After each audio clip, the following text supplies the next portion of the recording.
Why? Like hello neighbor. I don't mean pre-alpha. Alpha 1, Alpha 2, or Alphas 3 and 4.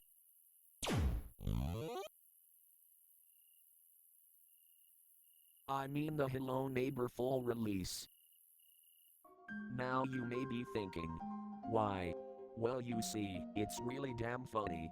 The game is so broken that you can't help but laugh. Now, if you want to actually get your 30 money's worth and take the game seriously, then I am sorry for your loss and hope your wallet recovers soon. You probably have some questions, such as, do you think Hello Neighbor is a good and well-made game? Do you dislike the alphas? And is this whole having a voice thing permanent? And to that I say, no. But this begs the question, why do people hate Hello Neighbor in the first place? Is it how the neighbor isn't a threat? The bad physics engine? Or the fact that death has no consequences?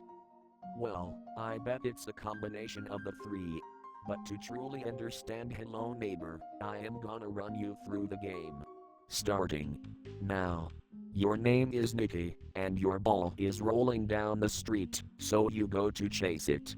But oh, spooky neighbor house makes spooky screams, which makes you investigate, but jeepers, you were spotted, so the neighbor catches you and you get sent to your house.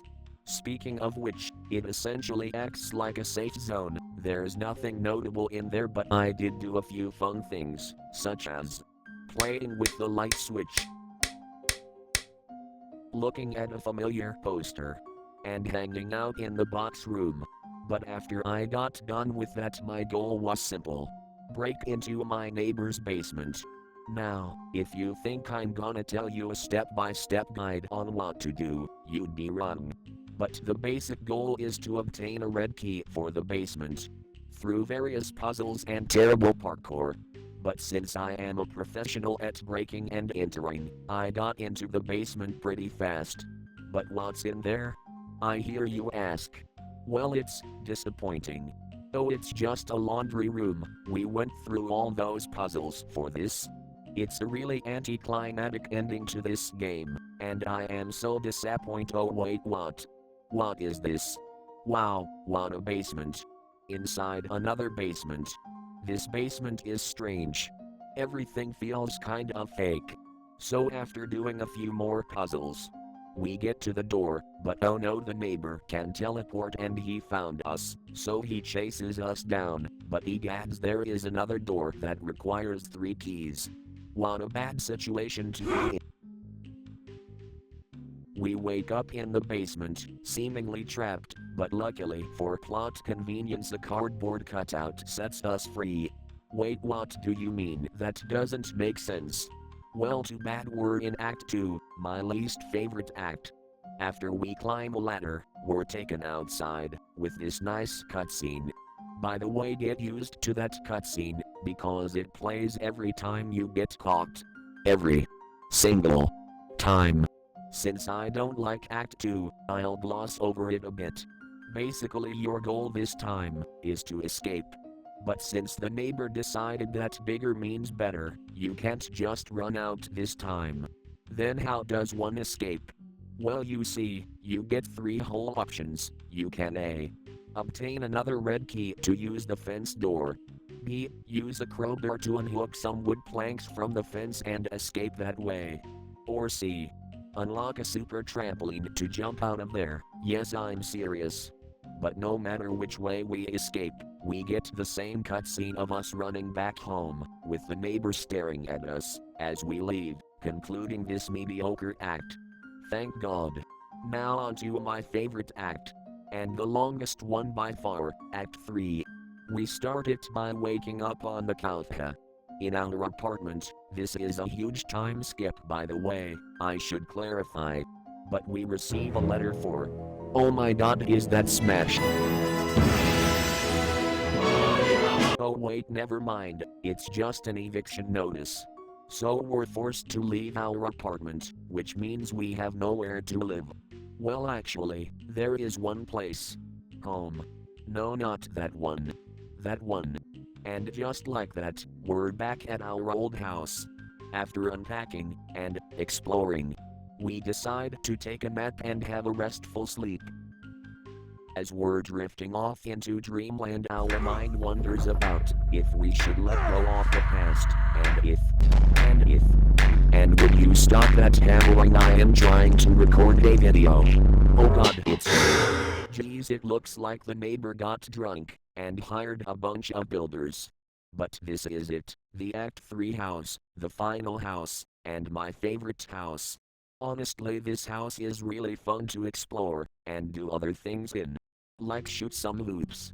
And after you're done with that, it's time to break into the neighbor's house. Again. But he learned from his mistake and boarded up the door. And put a keycard lock on it. Jesus Christ, why does this man care so much about his basement? After grabbing the crowbar and spraying it with water, and obtaining the keycard by also spraying it with water, we open the basement, but wait, we can't go in yet. We have to unlock 3 abilities to pad out the game time. I mean to go through the basement trials. Such as going shopping, which lets us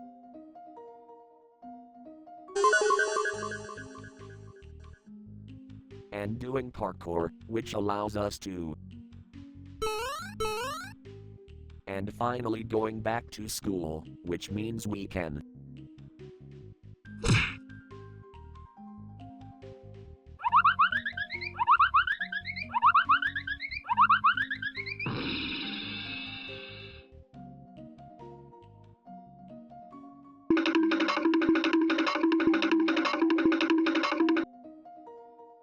Okay, now we can go into the basement, finally.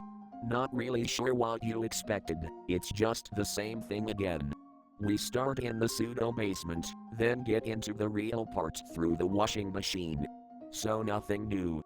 But then we see the scariest part of the game, a black man. Now luckily we can hide from black person, because we went shopping that one time. Confused. Well, too bad, it only gets worse from here.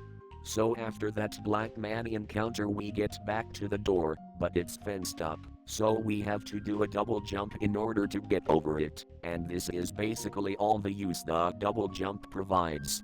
We go to open the door, but oh no, spooky neighbor took the engineer's teleporter and he's back behind us again. Time for the final showdown between you and the neighbor. 3, 2, 1, go!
So after that graphical fight scene, we escape and lock the door, and while the neighbor has been shown breaking through barriers, this one holds him off forever. But finally, we are now at the finale, the last one, the ultimate, the super duper conclusion that definitely makes sense. We're taken into a room with a cardboard cutout, kind of like Act 2, except this room actually looks fun to live in. I hope the neighbor doesn't suddenly become 10,000 times bigger. Oh, you've got to be kidding me. After we insult his mother, he throws his only attack in his big mode, patented as the big old neighbor slap. Oh boy, I can't wait for more parkour, the best part about this game. Through various puzzles and terrible parkour, So the new goal is simple. Get into the big house on the neighbor's back. After blasting his eardrums with fireworks, shooting him with a toy crossbow, and shoving our balls in his face, we bully him so hard he's kneeling. Which allows us to go into the house. Wow, that's a lot of paper, at least 7 pieces of paper. I mean, none of this makes any sense, almost like a dream, but that would be crazy. Oh look, it's Child U, playing with toy cars in a random house. But then our worst fear comes back, a black man.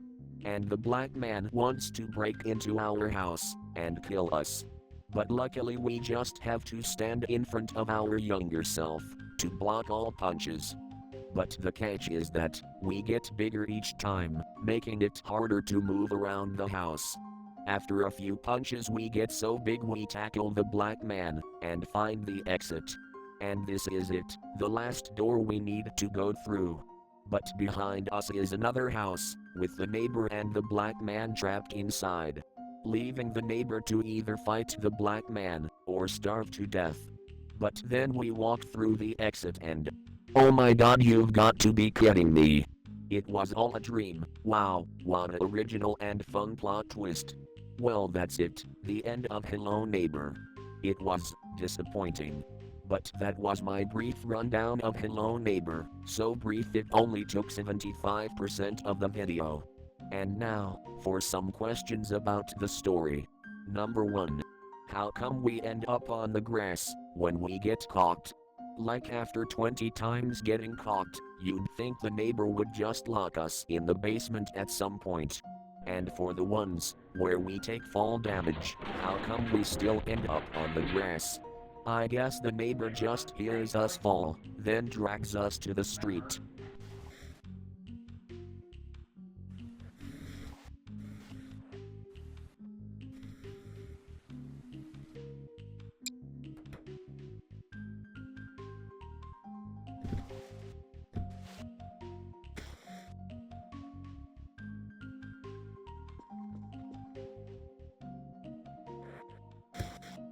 Question 2. So the last 2 acts were in a dream, right?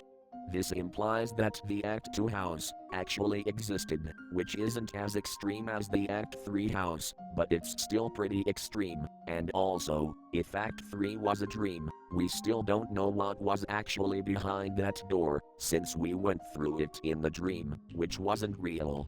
And last but not least, where are our parents? Everywhere in Act 1, our house was empty, no parent in sight. It makes no sense. Are the parents that irresponsible that they just leave their child to play outside alone? It makes no sense. And that's all the big questions I have. Well, I do have more, but we'd be here all day if I said them all. Now I know this video wasn't very positive, but in all seriousness, I like the game for what it is, a funny not scary game about breaking into a house that progressively gets bigger. And the physics are so janky that, when it happens I don't even get mad, I just laugh. So in conclusion, dear Hello Neighbor, never change.